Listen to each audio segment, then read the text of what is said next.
আজ রবিবার 18ই ফাল্গুন 2024 সালের 3রা মার্চ। ধনুরাশি, ধনুলগ্ন, স্যাজিটেরিয়াস সাইন জাতক জাতিকাদের আজকের দিনটি কিন্তু এক প্রকার বেশ কাটতে চলেছে।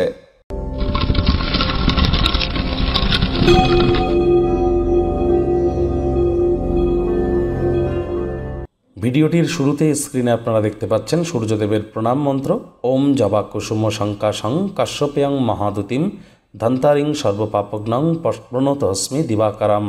সকালবেলা ঘুম থেকে উঠে পিতলের বা তামার কোনো ঘটিতে করে অল্প জল, কিছু তাতে 3-4 ফোঁটা গঙ্গা জল, কালো তিল, লাল রঙের পুষ্প অর্থাৎ ফুল সূর্যদেবের উদ্দেশ্যে নিবেদন করে এই মন্ত্রটি 7 বার বলুন। পুকুরে গিয়ে, নদীতে গিয়ে স্নান করে বললে আরও বেটার হবে।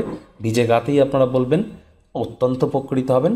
মার্চ মাস গুরুত্বপূর্ণ একটি মাস। মার্চ মাসে সূর্য রাহুর গ্রহণ দোষ থাকছে, শনি মঙ্গলের দঙ্গল যোগ থাকছে।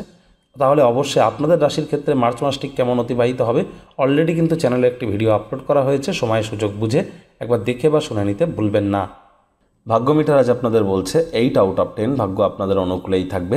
তবে পারিবারিক জীবন সম্পর্কে আপনাদেরকে একটু সাবধানতা অবলম্বন করেই চলতে হবে। আজ আপনি মানসিকভাবে হালকা অনুভব করবেন। কায়িক পরিশ্রম হলেও শরীর মনে সতেজতা এবং তরতাজাই আপনারা অনুভব করতে চলেছেন। দীর্ঘদিনের পুরনো রোগশোক, অসুস্থতা থেকেও আজ মুক্তি পাওয়ার দিন, পরিত্রাণ পাওয়ার দিন।